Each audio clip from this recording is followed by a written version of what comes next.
마태복음 5장의 말씀에 보면 천국은 누구의 것인가에 대한 말씀이 나오죠. 대표적으로 천국은 심령이 가난한 자, 그리고 애통하는 자, 온유한 자, 의에 줄이고 목마른 자, 남을 긍휼히 여기는 자, 그리고 마음이 청결한 자, 화평한 자, 의를 위해서 박해를 받는 자일 것이다, 이렇게 말씀을 합니다. 그리고 5장 11절 말씀에 보면 예수님으로 말미암아서 욕을 받고 박해를 받고 거짓으로 너희를 거스려 모든 악한 말을 할 때에 너희에게 복이 있다. 다시 말하면 예수를 증거하거나 예수의 복음을 믿고 의지하다가 다른 사람으로 핍박을 받는 사람이 복이 있다, 이렇게 말씀합니다. 이유를 12절에서 기뻐하고 즐거워하라, 하늘에서 너희의 상이 크기 때문이다. 너희의 전에 있었던 선지자들도 이같이 박해를 받았다. 그러니까 오늘 너희가 받는 박해도 어쩌면 괜찮은 것이다. 그런데 정말로 이 세상이 심령이 가난하고 애통하고 온유하고 의를 주이고 목마르고 긍휼히 여기고 마음이 청결하고 화평하고 의를 위해서 힘쓰는 선지자들이 정말로 박해를 받지요. 그런데 당시에 그리스도 선지자들 마음속에는 뭐가 있었냐면 그리스도의 영이 있었단 말이죠. 그래서 선지자들이 그리스도를 전했단 말이죠. 그런데 그들은 오직 예수 그리스도 한 분만을 증거했는데 주님께서 마태복음 23장 33절 이하의 말씀을 보면 뱀들아 독사의 자식들아 너희가 어떻게 지옥의 판결을 피하겠느냐, 그러면서 내가 진실로 이르노니 이것이 이 세대에 돌아가리라, 이 벌이 이 세대에 돌아가리라, 이렇게 말씀해요. 예수님이 성경의 말씀 또 우리의 구세주가 되신다면 좀 고상한 말씀, 요즘으로 말하면 사람 비웃장에 거슬리지 않는 말씀을 하셔도 되는데 마치 도끼를 품은 사람처럼 말씀을 하고 계셔요. 그렇다면 그 예수님이 아까 마태복음 5장에 말씀하고 있는 심령이 가난함과 애통함과 온유함과 의에 줄이고 목마름과 긍휼히 여김과 마음이 청결한 화평을 예수님이 말씀 이렇게 하시는 예수님 안에서 우리가 찾아볼 수 있는가 하는 거예요. 그런데 이걸로 끝나는 게 아니에요. 이 모습을 가진 자를 어디에다 집어넣는 거니? 34절에 보면 죽임을 당하는 자, 십자가에 못 박히는 자, 채찍질을 당하는 자, 박해를 당하는 자 속에 집어넣어서 이 얘기를 하셔요. 그 애로 누구를 얘기하는 거니? 아벨을 이야기하고 사가랴를 얘기를 합니다. 그러면서 아벨은 천국의 백성이다, 사가랴도 마찬가지다. 그렇다면 우리는 아벨에게서 무엇을 볼 수 있는가 하는 거예요. 심령이 가난한 자의 모습이나 애통하는 자의 모습이냐, 온유한 자의 모습이냐, 화평한 자의 모습을 볼 수 있어야 돼요. 그런데 이것에 대해서 우리들이 찾아볼 수 없고 다만 예수님을 증언하다가 죽임을 당했다는 사실, 하나님을 진실로 경외하다가 죽임을 당했다는 사실밖에 남아있는 것이 없잖아요. 그가 정말로 긍휼히 여김을 받는 자로 애통하는 자로 살았는지 우리 모른다는 거죠. 그런데 예수님은 이 아벨을 어떻게 평가하느냐? 심령이 가난한 자로, 애통하는 자로, 온유한 자로, 의에 줄이고 목마른 자로, 긍휼히 여기는 자로, 마음이 청결한 자로, 화평케 하는 자로 평가를 하신다는 거예요. 예수님이 마태복음 5장에서 자기를 위하여 핍박을 받는 자는 복이 있다고 하시면서 선지자들을 예로 드시는데, 선지자들이 그리스도의 영을 받아서 그 은혜의 복음을 증거했다고 했잖아요. 이 모습을 주님께서 심령이 가난한 자, 애통한 자, 온유한 자, 긍휼히 여기는 자, 마음이 청결한 자, 의를 위해서 핍박을 받는 자로 보았다는 말씀이에요. 그렇다면 우리가 생각하고 있는 심령이 가난하고 애통하고 온유하고 화평하고 의에 줄이고 긍휼히 여기고 마음이 청결하고 의를 위해서 핍박을 받는 것은 우리가 생각하는 바하고는 지금 좀 다르더라, 그 말이죠. 그러다 보니까 성경 말씀이 사람들이 어렵다고 얘기를 하죠. 그런데 어려운 이유가 있죠. 그것은 성경은 뭘로 기록됐어요? 성령의 감동으로 기록됐기 때문에 성경을 이해하려면 이 땅의 언어나 문화나 이 땅의 생각으로, 육의 생각으로 이것을 해석할 수 없다는 거죠. 그러니까 이 땅의 언어로 생각하면서 해석을 하고 살려고 하다 보니까 이 말씀이 도저히 이해가 안 되는 거죠. 그럼 왜 그런가를 한번 보십시다. 구약 느헤미야서 13장에 보면요, 느헤미야가 유다의 바벨론의 포로로 잡혀갔다가 그들이 하나님의 말씀대로 다시 돌아오게 되는데, 느헤미야가 유다의 총독이 되어가지고 세 번째 포로로 귀환했을 때 유대인들을 데리고 예루살렘으로 돌아가요. 돌아가서 성전에 이 재건을, 성벽 재건을 합니다. 중건을 합니다.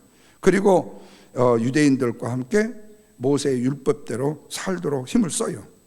그런데 그 유대인들이 율법대로 살지를 못합니다. 그때 느헤미야가 유대인들한테 무슨 얘기를 하는군요. 느헤미야 13장 23절 이하에 보면요, 그때에 느헤미야 내가 본즉 유다 사람이 아스돗과 암몬과 모압 여인을 맞아 아내로 삼은 것을 보았어요. 그리고 그들의 자녀가 유다의 방언을 다 하지 못하고 절반쯤 하는 것을 봤어요. 그러면서 뭐라고 하냐면 내가 그들을 책망했고 그리고 저주했고 그들 중에 몇 사람은 때리고 그들의 머리털을 뽑았다 그랬어요. 그러면서 하나님을 가리켜 바르게 살라고 맹세하라고 했다고 성경은 기록하고 있어요. 그렇다면 여러분, 바로 이런 느헤미야가 지금 의에 줄이고 목마른 자요, 마음이 청결한 자요, 과연 그게 동의가 됐냐 그 말이에요. 그렇다면 느헤미야는 그렇다 치고 우리 예수님을 한번 보자고. 요한복음 2장에 보면 예수님이 성전에 가실 때에 소와 양과 비둘기 파는 사람들, 돈 바꾸는 사람들이 있는 걸 보시고 노끈으로 내리치시면서 양이나 소를 다 내쫓고 돈 바꾸는 사람들의 상과 그 다음에 그거를 모두 다 뒤집어 엎었다고 그랬어요. 이 모습이 과연 심령이 가난한 자의 모습이고 온유한 자의 모습이고 애통하는 자의 모습인가 하는 거예요.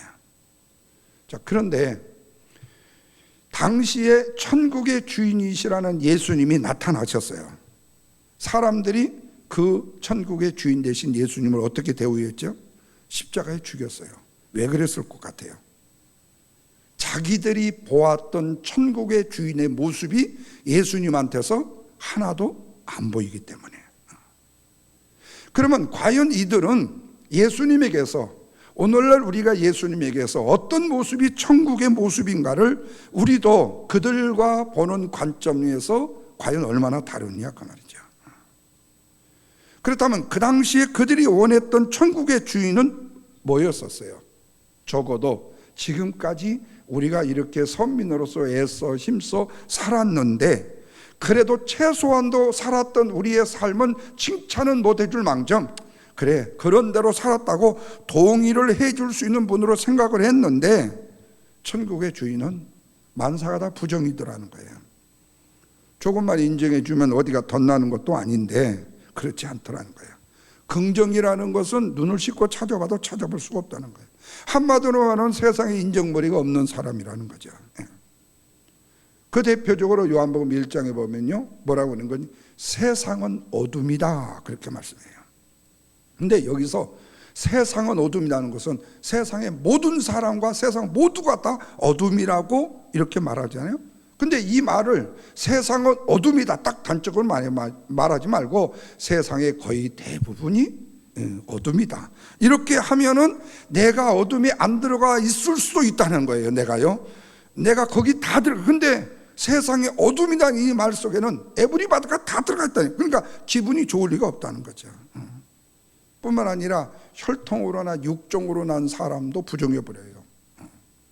나는 이 가문에 대한 영광이 얼마나, 이 혈통이 얼마나 소중하고 귀한 것인데, 그런데 천국은 혈통과 육종으로 들어가는 것이 아니라고 말씀을 해요. 오직 하나님께로 난 자만이 들어간다고 말씀합니다. 그래서 혈통과 육정이 생각하는 내용으로는 천국에 들어갈 수가 없다. 그래서 이들이 생각하는 것이 뭐냐면은 이제 착한 생각하기, 요즘에 말하면 뭐 착한 음식, 뭐 착한 정부 해가지고 재미 많이 봤죠. 예, 이제는요 착하다는 말을 써가지고 어느 당이 재미를 많이 봤어요. 착한 종교전 사람 되기, 착한 말씀 지키기. 마치 착한이라는 것이 내가 소유해서 내가 말하면 나는 이미 착한 사람 속에 뭐죠? 들어가 버리는 거예요. 근데 사람들이 그게 속아요. 그게 여러분이 이 사람을 이끄는 공산주의 사고방식의 그 방법 중에 하나입니다. 스탈린이 쓴 방법 중에 히틀러가 쓴 방법 중에 하나입니다. 그러니까 혈통과 육정이 생각하는 내용들이잖아요, 이거예요. 자, 그렇다면 오늘 본문 17절 말씀을 한번 다시 보십시다. 뭐라고 그랬죠? 하나님의 나라는 먹는 것과 마시는 것이 아니요 오직 성령 안에 있는 의와 평강과 희락이라. 자, 로마서를 읽어보면 항상 비교를 해요. 부정하지 않고 긍정적인만 말씀만 하시면 듣기에 굉장히 편할 텐데 그렇지가 않아요. 우리 보통 사람들이 대화를 나눌 때에도 긍정적인 말을 하면 참으로 듣기가 좋고 대화 상대가 좀 되잖아요.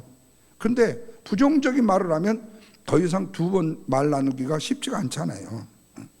그러니까 보통 자식들과 부모들이 싸우는 일 중에 하나가 그거 아니에요? 부모는 야, 너 그렇게 살면 안 된다 이거 아니에요? 예. 그러니까 결국에 이들의 생각 이렇게 하면은 비교 자체가 되다 보니까 주님께서 말씀하실 때 이런 식이라는 거예요. 하나님의 나라는 이런 것이다라고 해버리면 그냥 단적으로 말하면 괜찮아요. 그런데 꼭 부정을 넣어요. 예수님의 비유를 보아도 그렇습니다. 그냥 좋은 것만 말씀하셔도 되는데 부정적인 것을 꼭 집어넣으세요.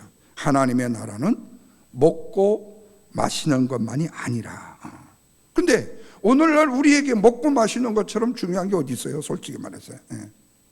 그러나 인간에게 반드시 있어야 하기 때문에 이거 중요하다는 거예요. 먹고 마시고 입는 것이 없다면 어떻게 되겠어요? 사실 인간 세상을 살아가면서 이거보다 중요한 것이 있나요? 오늘날 만약 애들에게 요즘에는 넘쳐나지만요 먹을 것이 없고 마실 것 없다고 생각해 보세요. 아마 세상 난리 날 겁니다. 근데 마태복음 6장에서요 예수님은 이방인들을 무엇을 마실까, 무엇을 먹을까, 무엇을 입을까를 구한다고 말씀했어요. 이방인들은 누구예요? 하나님의 나라에서 멀어진 자입니다. 천국 백성이 아닙니다. 그런데 천국 백성이 아닌 자들이 먹을까 입을까를 구하고 살아간다는 거예요. 그렇다면 오늘날 우리는 어떻게 사냐는 거예요? 마찬가지예요. 그래서 로마서 14장에서 하나님의 나라는 먹는 것과 마시는 것에만 있지 않다고 한다면 사람들은 당황할 수밖에 없죠. 사람에게 가장 기본적인 것이 먹고 마시는 것이고 입는 것인데 이것을 부정해버린다. 다른 말로 표현하면 사람들이 먹고 사는 것 뺀다면 하나님의 나라를 생각할 수 있느냐는 문제이죠. 사람들이 육이 있는 한 먹는 것을 포기할 수가 없습니다. 그래서 우리는 이런 생각을 가지잖아요. 예수를 믿으면 그러면 먹는 생각이나 입는 생각 안 하며 살면 얼마나 좋을까? 예수만 잘 믿으면 먹는 거 입는 거 생각하지 않고 그냥 산다면 얼마나 좋을까? 그런데 예수를 믿어도 먹을 것은 먹어야 되고 입을 것은 입어야 되고 마실 것은 마셔야 되는 끊임없는 욕구가 우리에게 나온다는 거죠. 뿐만 아니라 의와 평강과 희락 속에서 살면 얼마나 좋을까 하고 생각하고 꿈을 꾸는데 문제는 의와 평강과 희락이라는 것도 자기의 육체에 관련을 지어서 생각할 수밖에 없게 된다는 거죠. 다시 말하면 예수를 믿지 않는 사람도 얼마든지 생각해낼 수 있는 의와 평강과 희락을 행한다는 겁니다. 그런데 오늘 말씀에서요 중요한 핵심적 포인트가 있습니다. 바로 뭐죠? In spirit, 성령 안에서라는 표현이에요. 성령 안에서라는 이 말씀은 인간에게서는 절대로 나올 수 없는 의와 평강과 희락이 어디서 나온다는 거예요? 성령 안에서만 나온다는 말씀입니다. 그러니까 예수님께서 우리에게 주신 의와 평강과 희락은 세상으로서는 나올 수 없는 거예요. 그러니 세상이 주는 평강과 희락을 말씀하면 우리가 먹고 마시는 일 속에 포함된 일일 뿐이다. 그러나 성령 안에서 의와 평강과 희락이라는 것은 십자가에 뭘로요? 은혜로만 주어지는 것이다. 그러니까 사람들이 마실 것이 있고 먹을 것이 있으면 보통 우리는 배부르고 등 땄으니까 나는 마음 편하고 이제는 눕고 자자, 평강하고 즐겁잖아요. 추운 겨울에 집도 없고 돈도 없고 난방도 안 닿는 집에 한번 우리가 산다고 한번 생각해 보시면 끔찍하잖아요. 그런 사람에게 평강이 있다고 말하고 그런 사람에게 희락이 있다고 얘기한다면 우리는 조금 뭔가 이상하잖아요.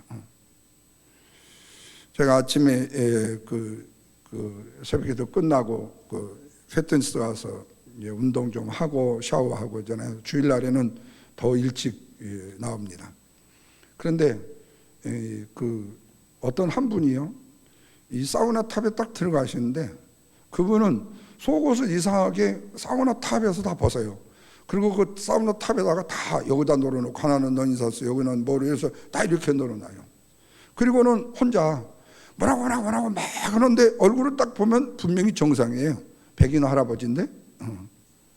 그런데 이분이 가면서 주문을 외우는지 모르는지 하여튼 화장실 가도 뭐라고 샤워를 하면서 내가 유심히 따라다니는 것은 아니지만 갈 때마다 보는 거 보니까 그런 것 같아요. 근데 또 우연찮게 밖으로 나왔어요. 차를 딱 샀어요.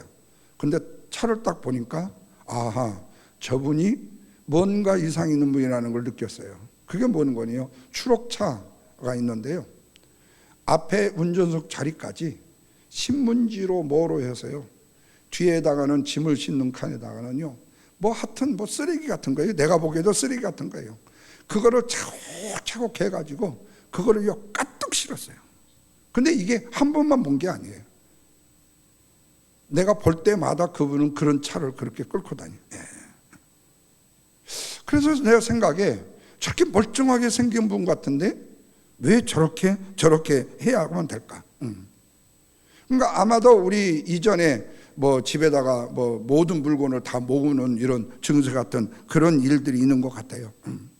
근데 세상을 살아가는 방식 자체는요, 그분은 그것이 옳다고 생각하면서 살아가는 게 우리가 봤을 때 정상적으로 보면 그건 절대로 정상이 아니잖아요. 그런데 참 놀라운 것은 그분은 그 안에서도 희락을 느끼고 평강을 누린다는 거예요. 그러면 우리는 그 사람의 삶을 정상이 아니라고 보는데 그 사람은 그게 정상이라고 본다는 거예요. 어쩌면 우리가 하나님의 나라에 대한 관점이나 세상을 살아가는 희락과 의와 평안에 대한 방법도 마찬가지죠.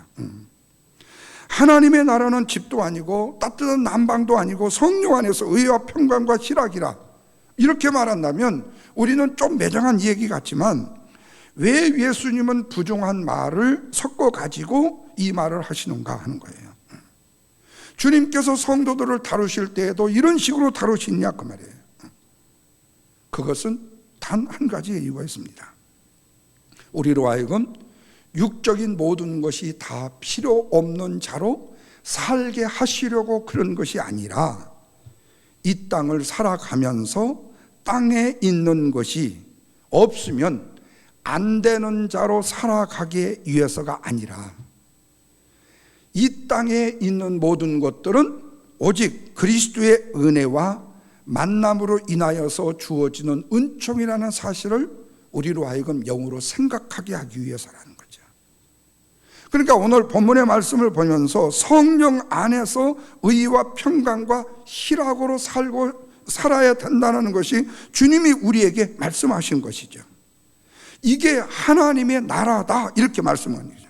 그렇다면 이것이 십자가를 지신 우리 주님께서 이런 의와 평강과 희락을 가져오신 분이심을 우리로 하여금 뭐하게 만드는 거죠?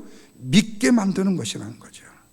그래서 성령 안에서라는 말씀을 하셨다는 것은 성령으로 말미암아 우리 안에 생각하는 육의 생각과 뭐를 시키는 거예요? 분리를 시키는 거죠. 다시 말하면 우리의 자신을 부인하게 만들어야 된다는 거죠. 왜냐하면 우리의 인간은 눈만 뜨면 먹을 것, 마실 것, 입을 것을 생각하잖아요. 그러나 되짚어 보면은 우리의 삶 자체는 먹고 입고 맛있는 것만이 우리의 삶의 전부가 아니라는 거죠. 세상의 사람들은 그것이 전부라고 생각하지만 우리는 그럴 수 없다는 거예요. 하나님의 나라는 우리를 위해서, 우리의 죄악을 구원하기 위해서 십자가를 주신 분이 계시고, 또 그분을 통해서 우리가 구원을 얻어서 하나님의 거룩한 백성으로 주 앞에 섰다라는 사실을 우리가 인정하면서 살아가야지, 내가 살아가는 삶 자체는 나로 인하여 이 세상이 모두 주어졌다라고 인간적인 자랑을 하면서 살지 않도록, 성령 안에서 살도록 우리 안에 그것을 집어넣으시기를 원하신다는 거죠. 그래서 한마디로 말하면 우리 로마서 말씀을 봤듯이 모든 것이 뭐로 인하고? 주님으로 인하고, 주로 말미암아서 모든 것이 누구께로 돌아가요? 주님께로 돌아간다는 말씀을 이루려고 하신 거죠. 그래서 시작과 과정과 결론은 어느 한 부분에서도 우리의 인간이 부정되지 않으면 우리 주님께서 우리 주님으로 우리 마음에 행세를 하지 못하게 되게 되고, 결국에는 우리 안에 계신 주님이 행세하시는 삶을 살아야 될 그리스도인의 진정한 삶이 아닌 인간 자신이 주님의 행사를 하면서 살아가는 삶을 살게 되기 때문에, 그래서 18절에서 이렇게 말합니다. 다 같이 한번 읽습니다. 이로써 그리스도를 섬기는 자는 하나님을 기쁘시게 하며 사람에게도 뭘 받는다고요? 칭찬을 받느니라고 말씀하시죠. 그래서 성도는 누구를 섬기는 자입니까? 예수 그리스도를 섬기는 자입니다. 그리스도를 섬긴다는 것은 무엇을 의미합니까? 언제나 주님이 하신 말씀과 그 일들만은 증거하고 증언하는 사람들이라는 말씀이죠. 그래서 우리의 일이, 우리의 말이, 우리의 생각이 주님보다 먼저 드러나면 안 되는 거예요. 그래서 하나님의 나라의 말씀을 하실 때에는 부정적인 말씀을 하시면서도 성령 안에서는 의와 평강과 희락이라고 말씀을 하셨죠. 이것이 바로 하나님을 기쁘시게 하는 것이고, 이것이 바로 사람에게도 칭찬을 받는 것이기 때문에 그렇습니다. 그러나 사람에게 우리가 칭찬을 받는다고 했을 때 우리는 또 한 가지를 생각해 봐야 돼요. 예수님이 사람으로부터 칭찬을 받았나?